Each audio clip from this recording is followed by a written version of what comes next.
Bom dia a todos, vamos dar início à nossa discussão. Meu nome é Flávio Tarassolti, eu tenho ao lado aqui o Tarso Accorsi. Nós trabalhamos realmente na unidade de valvopatias e somos cardiologistas lá também no Hospital Israelita Albert Einstein. Tarso, vamos ter uma conversa, eu acho que é importante, no tratamento das valvopatias, ou discussão das valvopatias mitrais, uma das coisas que mais impactam, e a gente vê nas nossas discussões do Heart Team, é a valvopatia mitral, principalmente às vezes até a estenose mitral, que é uma patologia até fácil de diagnosticar do ponto de vista até anatômico, quando você tem a propedêutica e tem o ecocardiograma, uma estenose aórtica abaixo, mitral, com uma valvopatia, com um ecocardiograma com uma área valvar menor que 1,5 centímetro quadrado, mas às vezes a gente tem sinais de hipertensão pulmonar, importante, inclusive com a radiografia, um abaulamento da pulmonar, um eletrocardiograma com sobrecarga de ventrículo direito, eixo desviado para a direita, uma paciente jovem, e tem uma pressão pulmonar de 70 milímetros Hg.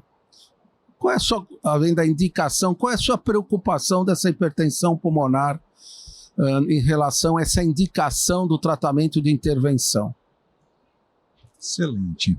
Essa é uma questão que, apesar de ser antiga, ela é recorrentemente duvidosa na prática médica diária. A gente vê muita gente ainda com medo de indicação de tratamento cirúrgico em quem tem hipertensão pulmonar, principalmente suprassistêmica. Primeira lembrança, a estenose mitral cursa com o aumento do gradiente transmitral, aumenta a pressão do átrio esquerdo, uma cascata de fenômenos fisiopatológicos que leva à hipertensão pulmonar. No início, a hipertensão pulmonar é pós-capilar, isto é, revertendo o problema mecânico, ela deve cair após. Mas muito tempo de exposição na história natural, ela fica pré e pós-capilar, ela fica desadaptada. Um mecanismo de arterialização concomitante, né? E aí o medo é que mesmo corrigindo o problema mecânico, não tenha uma queda significativa da HP. Isso realmente acontece. Os estudos observacionais mostram que quanto mais tardia a indicação, maior a chance de persistir a HP no pós-operatório. Só que o risco cirúrgico, que no passado estimava-se ser proibitivo, recorrentemente, ainda mais nessa era de cuidados perioperatórios mais adequados, se mostrou bem baixo. Atualmente, mesmo em HP suprassistêmico, 4 ou 5% de mortalidade. Agora, o paciente ficar na história natural sem operar chega a 30%, 50% de mortalidade em 2, 3 anos. Então, a história natural extremamente grave. A cirurgia tem um pouco mais de risco, mas longe de ser uma contraindicação. Problema, vai persistir um certo grau de HP pós-operatório. Então, daí a importância de fazer ponderações do que se vai fazer no intraoperatório em relação à válvula tricúspide, manejo perioperatório e alguns cuidados após operatório. Mas de forma objetiva, aumenta um pouco o risco, de forma nenhuma é uma contraindicação à cirurgia, deve-se proceder à cirurgia em ambiente habituado com pacientes complexos. Eu até acrescentaria que um dos impactos pós-operatório que normalmente está associado e hoje está sendo bastante enfatizado é a presença, por causa da hipertensão pulmonar, esse aumento da pós-carga de VD, levando realmente a insuficiência tricúspide. Normalmente funcional, certo? E na grande maioria das vezes, até então, a gente pensava 2 vezes em tratar ou em avaliar no pós, se o paciente vai para cirurgia, não para uma valvoplastia, valeria a pena. Não, vamos tratar a válvula mitral, fazer uma comissurotomia ou trocar a válvula mitral se for necessário, dependendo das condições anatômicas dela, e não vamos mexer na tricúspide, que baixando a pulmonar, baixaria a pós-carga em ventrículo direito e melhoraria a insuficiência tricúspide funcional. Mas hoje em dia é fundamental, quando indicar um paciente com uma hipertensão suprassistêmica, avaliar corretamente o grau de insuficiência tricúspide. Em presença de uma insuficiência tricúspide moderada ou moderadamente importante, há necessidade, se for para a cirurgia, do cirurgião avaliar no intraoperatório e precisar fazer uma atuação, principalmente uma plástica funcional, porque isso tem um impacto pós-operatório. Então, não esqueçam mais da importância realmente da avaliação da insuficiência tricúspide, seja ela na insuficiência mitral, vamos dizer agora, ou na estenose mitral, que é muito mais frequente, sendo funcional, não deixar de avaliá-la. Certo, Tarso? Isso é fundamental. Outro dado que eu acho importante agora, dentro do tratamento ou nas avaliações dos pacientes da valvopatia mitral, sem dúvida nenhuma, é early surgery. Como é que você está em termos assim de, no seu consultório ou no nosso ambulatório hoje em dia, na avaliação desses pacientes para indicação da cirurgia precoce de insuficiência mitral importante, anatomicamente importante, pensando numa cirurgia, num procedimento mais precoce? Essa é uma das discussões atuais em valvopatia. Tem muito pouca vantagem a gente ficar olhando o paciente na história natural, uma vez que a insuficiência mitral primária está anatomicamente importante. Esse indivíduo vai evoluir com remodelamento de átrio, fibrilação atrial, fibrose ventricular, disfunção sistólica, e operar com sintomas e complicadores é sempre uma indicação porque ele está no estágio muito avançado da história natural. Então, a história natural, em geral, já supera, em termos de malefício, o risco de qualquer intervenção. Mas se o indivíduo tiver sem sintomas, sem complicadores, isto é, sem... O que são os complicadores? Complicadores são alterações em geral anatômicas que conferem mau prognóstico ao paciente. Complicação máxima da cardiologia é a disfunção sistólica. Na insuficiência mitral, quando cai abaixo de 60. A insuficiência mitral superestima a fração de ejeção, então quando cai abaixo de 60 já é um marcador de disfunção. Dilatação do ventrículo, né? Diâmetros em geral acima de 40, diâmetro sistólico do VE.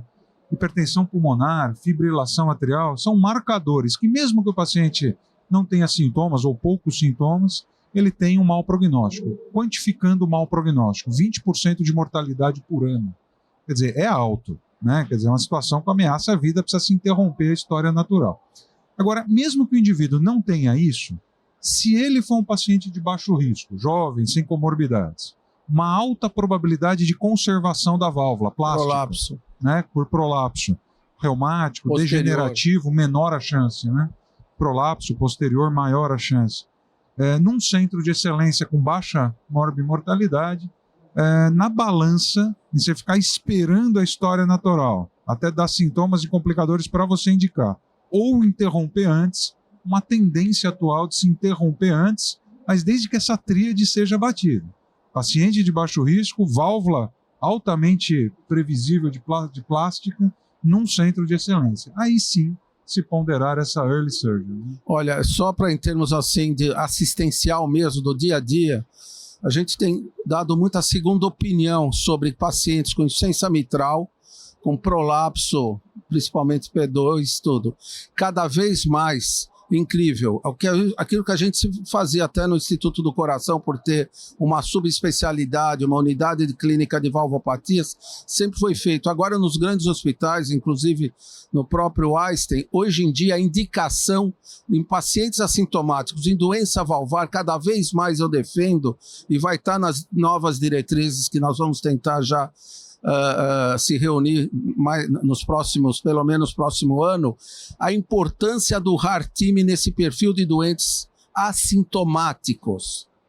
Porque depende, viu, Pita? Depende do clínico com a experiência, depende do ecocardiografista dar opinião, do cirurgião ter a qualidade para se fazer, a experiência, ou melhor, a expertise para se fazer o procedimento.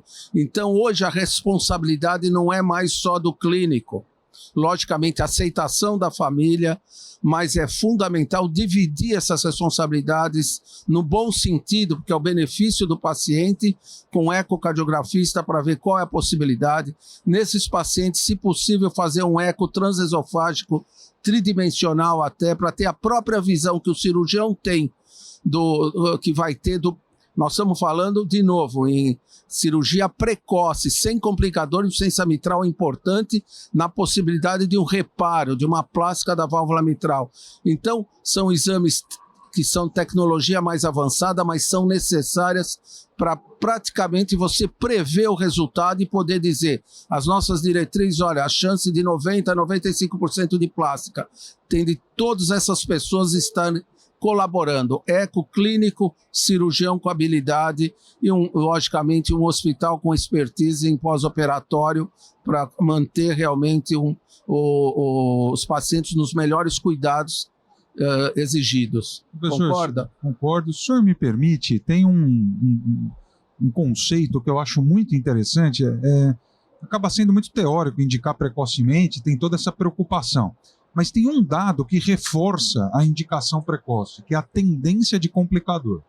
Então o indivíduo não tem sintomas, não tem os complicadores explícitos citados na diretriz, mas ele vem progredindo com exames complementares que progressivamente vão alterando e dando a dica que ele está se aproximando ao horizonte de descompensação. Então, por exemplo, você faz um eco, a fração não está abaixo de 60.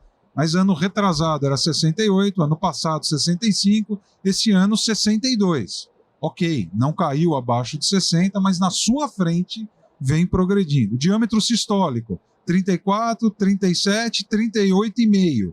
Ok, não está acima de 40, mas na sua frente vem aumentando. BNP, 35, 60. Mas está dentro dos valores normais. 101, está pouco alterado, mas na sua frente vem desadaptando. VO2 de pico, 80, 72, 64. Então, você vai juntando informações de tendências de complicador, eventualmente uma fibrose, uma alteração de trabalho miocárdico, etc, etc, etc. Múltiplos dados que você pode ir monitorizando de forma não invasiva. E quando se tem essa tendência de complicador, isso reforça uma indicação precoce. Vocês imaginem a responsabilidade. Você tem um paciente jovem, assintomático, certo? 40 anos, absolutamente assintomático, a responsabilidade que a gente tem de indicar e não complicar. Esse tem de dar tudo certo. Então nós temos de fazer, dividir e juntar as pessoas mais capazes para poder tratar esse paciente. Então é uma responsabilidade muito grande entre evolução pós-operatória e evolução natural da doença. Por isso que tem de ter o conhecimento, a responsabilidade. Isso é muito importante, é um problema até filosófico. Eu tenho uma pergunta para o senhor. Eita, nós. Era eu que ia perguntar? Eu tenho uma pergunta para o senhor. Se nós ponderamos early surgery no paciente que tem uma insuficiência mitral primária, que óbvio tem condição cirúrgica, por que para pacientes mais idosos, que têm um alto risco cirúrgico, nós não ponderamos o MitraClip também precoce? E as diretrizes contemplam o MitraClip em casos refratários. Por que o raciocínio é um pouco diferente? É diferente, porque vocês sabem que aí é importante o conhecimento. Quando você vai tratar um paciente com insuficiência mitral assintomático, é para tratar a insuficiência mitral, é para minimizar a insuficiência mitral. E vocês sabem que o MitraClip, ele faz aquilo que simula o tratamento cirúrgico de Alfieri, sempre fica uma insuficiência mitral leve ou moderada. Então, qual é a vantagem num paciente idoso? Vocês têm de pensar, a coisa é filosófica de você tentar tratar uma insuficiência mitral para minimizar um pouco uma insuficiência mitral, mas você não acaba tirando a insuficiência mitral. Muitas vezes, tudo bem, mas fica pelo menos leve, moderada, de tirar uma importante que não está dando nenhum efeito, você entendeu? Então, isso aí eu não sei se teria um impacto tão grande com o paciente com esse perfil que você está apresentando, em só minimizar a insuficiência mitral, mas não tirá-la de ação. Então não é vantagem. Eu vi o Maurício chegando aí e eu vou perguntar para você uma coisa sobre Valvimec, que é uma das coisas mais difíceis que a gente tem. Tarso, então vamos falar uma coisa que nós temos de escrever, já escrevemos na nossa última diretriz 2020. Como é que nós indicaríamos agora uma Valvimec? Mudaríamos de 2020 para 2023 ou de 2024, que eu espero que a gente faça essa diretriz já nesse começo do ano que vem. Como é que você pensaria em indicar uma Valvimec? Explica primeiro o que é Valvimec e quando você pensaria em indicar, eu posso até complementar se eu achar que falta alguma coisa. Essa é a última fronteira a ser vencida em valvopatia, saber tratar estenose mitral degenerativa. Em geral, são pacientes muito idosos, sem nenhuma condição cirúrgica, e mesmo que tivessem condição cirúrgica, a cirurgia é extremamente desafiadora, porque a calcificação fica no anel, é possível disjunção atrioventricular, é uma cirurgia de altíssimo risco pela questão anatômica em si e pelo paciente em si. Então, se propõe estratégias de tentar tratar a estenose mitral transcatéter. A TAV está bem estabelecida, você consegue implantar uma prótese na calcificação valvar aórtica. Na mitral não é tão simples, é uma válvula mais complexa anatomicamente, ainda não se tem aprovado próteses específicas para mitral. Aqui no Brasil. No Brasil. Já tem 8 próteses em desenvolvimento, uma que tem mais de uma centena de casos publicados, inicialmente transapical, agora sendo transseptal, está em evolução. Uma velocidade mais lenta do que foi na válvula aórtica, mas está em evolução. O MEC é o Mitral Annulus Calcification, quer dizer, é a calcificação do anel mitral. Você pode ter um ringue, alguém que já foi operado com anel de Carpentier numa cirurgia. E você pode ter uma prótese mais fácil aí, né? Já biológica. Então, o valve em valve, você colocar uma prótese dentro da prótese mitral, bom resultado. O valve em ringue, você colocar uma prótese ancorada nesse anel implantado cirurgicamente. Resultado médio, duvidoso. E o valve em MEC, você colocar uma prótese na calcificação, a experiência mundial ela é bem limitada. O início da série de casos, resultado ruim, mas uma reclassificação da calcificação pela tomografia se encontra um subgrupo de pacientes que tem menos complicação. Então, como o senhor falou, fazendo uma boa análise de Heart Team, encontrando colegas da imagem que classifiquem bem isso. Num paciente que tem uma estenose mitral degenerativa com muito sintoma, refratário ao tratamento medicamentoso comportamental, é possível de se ponderar esse valve em MEC quando o Heart Team mostra essa anatomia favorável. É uma menor parte dos casos, mas é possível. Hoje em dia está aumentando o diagnóstico pelo envelhecimento das pessoas. E o que vocês observarem, quando vocês vão olhar um paciente que tem de fazer um implante de bioprótese via transfemoral para estenose aórtica degenerativa, observem bem o grau de calcificação da mitral, porque muitas vezes os sintomas estão muito mais na mitral do que aórtico, certo? E muitas vezes a gente acaba tratando a aorta e o paciente perpetua os sintomas pelo grau de calcificação, porque a calcificação adentra o anel mitral e ele acaba limitando realmente o fluxo do átrio esquerdo para o ventrículo esquerdo, mantendo o paciente com hipertensão pulmonar e a causa até de insuficiência tricúspide no paciente onde a gente achava que era uma estenose aórtica degenerativa pura, porque acaba realmente focando para um dado mais importante. E incrível que pareça, para terminar, que nós temos mais um minuto, um dos problemas não é implantar prótese, o problema é que quando você coloca uma prótese, um valve MEC, ou seja, uma prótese numa válvula mitral, o grande problema é o folheto da mitral, dependendo do tamanho do folheto da mitral, ele pode ocluir a via de saída do ventrículo esquerdo, obstruindo o fluxo do ventrículo esquerdo para a aorta. Então, isso é um dos grandes problemas que a gente não pode esquecer na avaliação.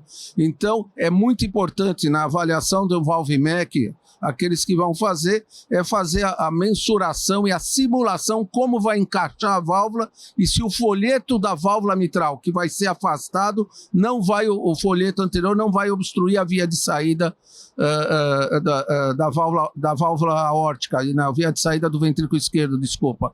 Isso é fundamental. São coisas de subespecialidades, mas o clínico tem de ter conhecimento para poder discutir realmente e passar todos esses dados realmente de risco para a família.